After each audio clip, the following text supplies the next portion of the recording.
Nous sommes là pour le service du baptême. Alors, conformément à la parole de Dieu, nous venons d'arriver pour le service du baptême. Et là, nous allons prier. Avant toute chose, nous recommandons ce jour à l'Éternel. Seigneur, nous te rendons grâce. Nous te bénissons pour ton amour et ta fidélité. Tu as été avec nous pendant le culte. Jusqu'à cette heure où nous sommes au bord de ces eaux courantes de ton service. Oui, Seigneur, nous prions que tu bénisses ces eaux que tu as disposées pour ton service. Que tu purifies tout ce qui pourra être obstacle dans ces eaux. Et que tu accomplisses ta bonne volonté sur l'engagement de notre bien-aimé Stéphane en ce jour. Pour ta gloire. Au nom de Jésus-Christ. Bénis ces eaux. Nous te bénissons, toi qui as disposé, nous avons longtemps souffert. Cherchant des lieux où aller, Seigneur, accomplir ta volonté. Que ton nom soit béni, au nom de Jésus-Christ. Amen. Oui, prenez pour nous la parole de Dieu.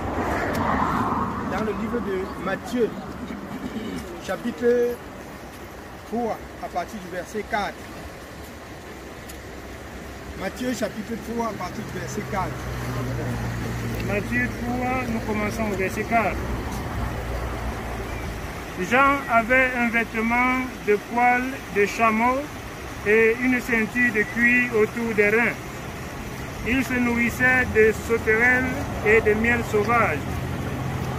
Les habitants de Jérusalem, de toute la Judée et de tout le pays des environs du Jourdain se rendaient auprès de lui et, confessant leurs péchés, ils se faisaient baptiser par lui dans le fleuve du Jourdain. Les habitants de Jérusalem se rendant auprès de Jean, confessant leurs péchés, vous comprenez?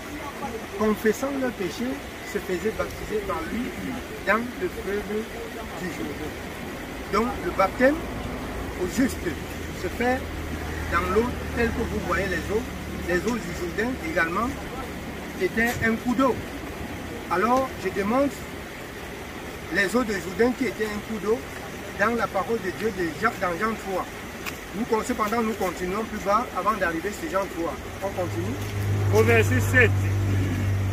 Mais voyant venir à son baptême beaucoup de pharisiens et de sadducéens, il leur dit, race de vipères, qui vous a appris à fuir la colère à venir? Produisez donc du fruit digne de la repentance et ne prétendez pas dire en vous-même, nous avons Abraham pour père. Alors, produisez des fruits dignes de la repentance. Ça veut dire, tu ne te baptises pas pour marcher comme tu marchais, pour faire ce que tu faisais. Quand on parle du pharisianisme, c'est-à-dire la religion, ça c'est pas la religion, mais l'accomplissement de la parole de Dieu écrite. Il faut que la conduite change et que la conduite devienne ce que la parole de Dieu demande. C'est pour ça que Jean-Baptiste a repris les pharisiens. Le pharisianisme, c'était la religion. Alors, produisez des fruits dignes de la repentance. Oui, prenez pour nous Jean chapitre 3 à partir du verset 22. Jean chapitre 3, nous commençons au verset 22. Après cela, Jésus, accompagné de ses disciples, se rendit dans la terre de Judée. Et là, il demeurait avec eux et il baptisait.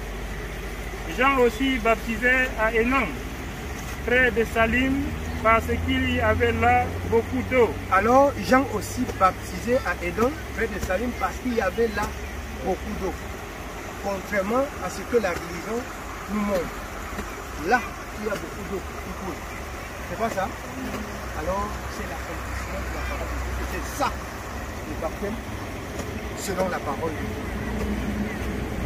Amen. Alors, nous continuons dans 1 Jean 1, à partir du verset 5.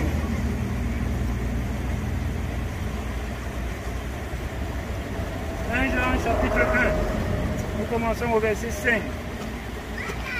Il est écrit, la nouvelle que nous avons apprise de lui et que nous vous annonçons, c'est que Dieu est lumière et qu'il n'y a point en lui de ténèbres. La nouvelle, parce que la nouvelle parvient toujours avant qu'on prenne l'engagement. La nouvelle que nous avons apprise Jésus, c'est que Dieu est lumière et il n'y a point en lui des ténèbres.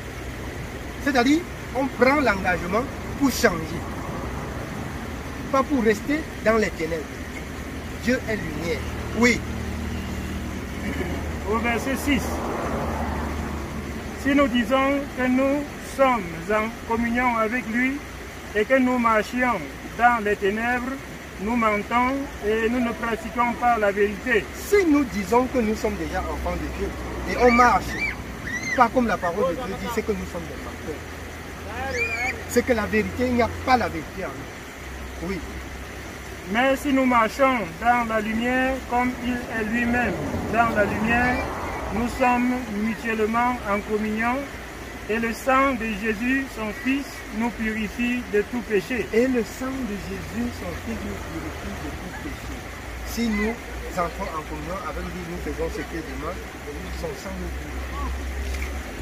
Oui. Si nous disons que nous n'avons pas de péché, nous nous séduisons nous-mêmes et la vérité n'est point en nous. C'est comme tu viens là, tu te tiens là, tu dis que tu es juste. Si tu dis que tu es juste, on va rentrer. Si tu dis que tu n'as pas de péché, on va rentrer. Et là, tu demeures et tu restes menteur. Oui. Si nous confessons nos péchés, il est fidèle et juste pour nous les pardonner et pour nous purifier de toute iniquité. Si nous confessons nos péchés, il est fidèle et pardonner et pour nous purifier de toute iniquité. Oui.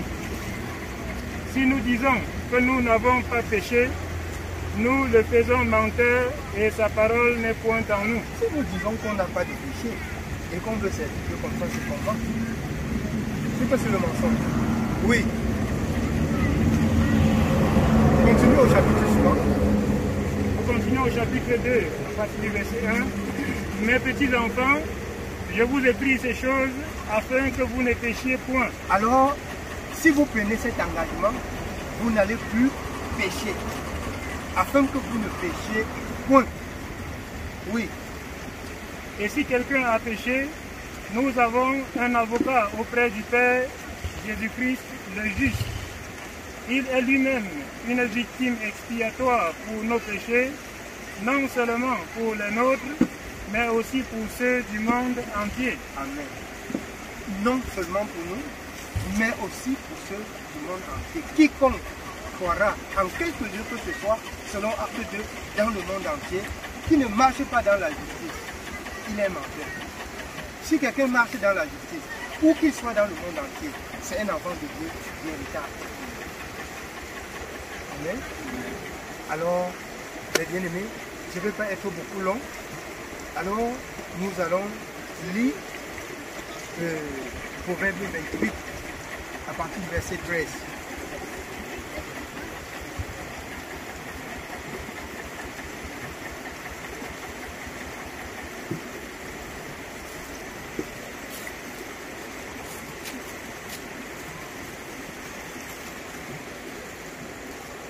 Proverbe chapitre 28, nous commençons au verset 13. Il est écrit, celui qui cache ses transgressions ne prospère point. Si quelqu'un cache son péché, il ne peut pas grandir. Celui qui cache ses transgressions ne prospère point. Beaucoup souffrent parmi nous parce qu'au moment où ils prennent l'engagement, ils gardent quelque chose quelque part. Et vous voulez que c'est moi qui dis, je ne suis pas marabout. Vous allez garder jusqu'au jour où ça va percer la poche, ça va tomber. Oui.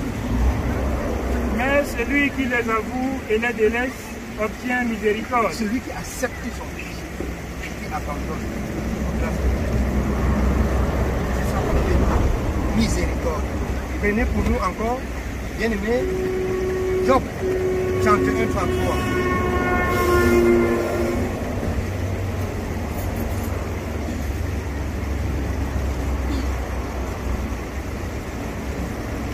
Job chapitre 31, nous lisons le verset 33.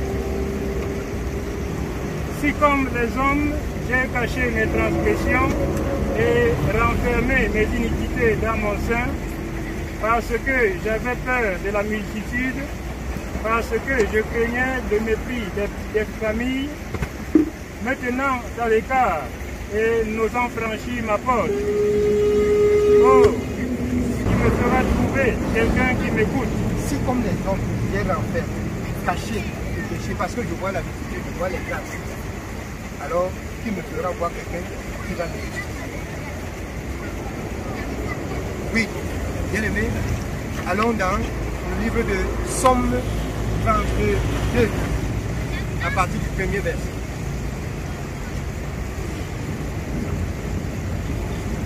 Somme chapitre 32, nous commençons au verset 1. Heureux celui à qui la transgression est remise. Heureux celui à qui la transgression est remise. Somme 32. Oui. À qui le péché est pardonné. À qui le péché est pardonné. C'est la joie. Il est dans la joie. Il est heureux. Oui. Heureux l'homme à qui l'Éternel n'impute pas d'iniquité, et dans l'esprit duquel il n'y a point de fraude. Dans l'esprit duquel il n'y a point de fraude. Quand les autres confessent même, ils ont. Dans l'esprit duquel il n'y a point de fraude. Oui. Tant que je me suis tu, mes os se consumaient. Tant que je me suis tu, mes os se consumaient. C'est-à-dire, j'ai fermé ma bouche sans dire ce que j'ai fait contre lui. Alors, je ressentais que dans moi. Oui. Je gémissais toute la journée, car nuit et jour, ta main s'appesantissait sur moi, et ma vigueur n'était plus que sécheresse, comme celle de l'été. Je t'ai fait connaître mon péché, je n'ai pas caché mon iniquité. J'ai dit, j'avouerai mes transgressions à l'Éternel, et tu as effacé la peine de mon péché. J'avouerai et il a effacé la peine de mon péché. Amen. Oui, bien aimé, c'est assez. Il y a encore beaucoup d'autres passages, mais l'essentiel, c'est ce que vous avez entendu. Alors, nous lisons 2 Chroniques 20 au verset 20.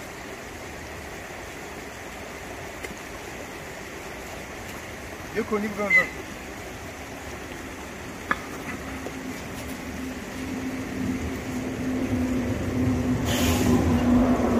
Deux Chroniques chapitre 20, nous lisons le verset 20. Le lendemain, il se mit en marche de grand matin pour le désert de Tekoa. À leur départ, Josaphat se présenta et dit, écoutez-moi, Judas et habitants de Jérusalem, confiez-vous en l'Éternel votre Dieu et vous serez affermis. Confiez-vous en ses prophètes et vous réussirez. Confiez-vous à l'Éternel et confiez-vous aux hommes de Dieu. Amen. Alors, c'est une raison pour laquelle son péché, ce n'est pas au peuple, mais c'est à l'homme de Dieu et à Dieu. Donc, nous allons descendre et c'est là qu'il va dire, alors, tout ce qu'il a fait de mal, et par la suite, je le baptise comme c'est écrit dans la parole de Dieu. Amen. J'espère que tu as tout compris. On peut descendre? Oui. Vous suivez, le reste maintenant, c'est dans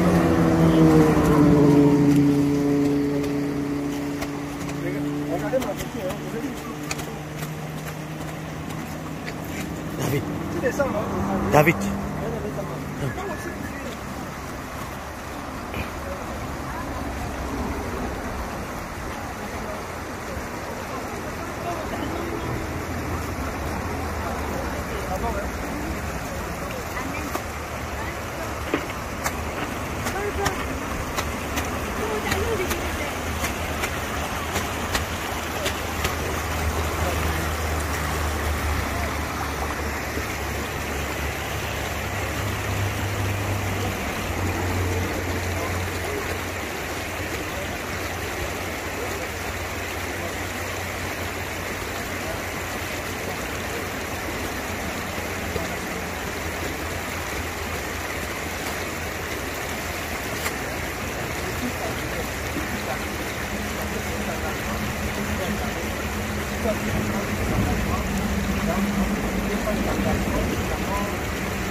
On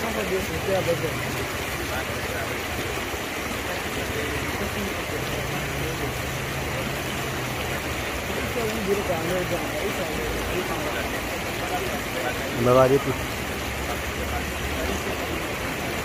Ne pas aller tout seul.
Écoutez, avancez.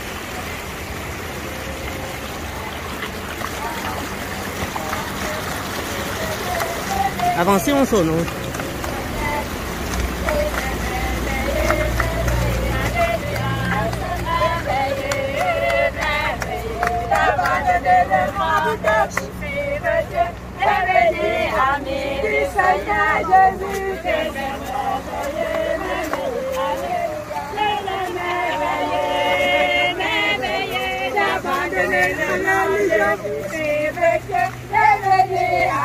Nous allons prier.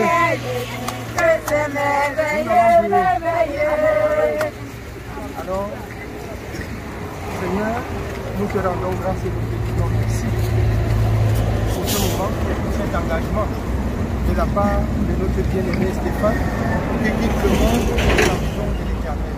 Nous prions, Seigneur, que cela soit agréé dans le royaume des cieux, conformément à ta parole, pour ta gloire, au nom de Jésus-Christ. Amen.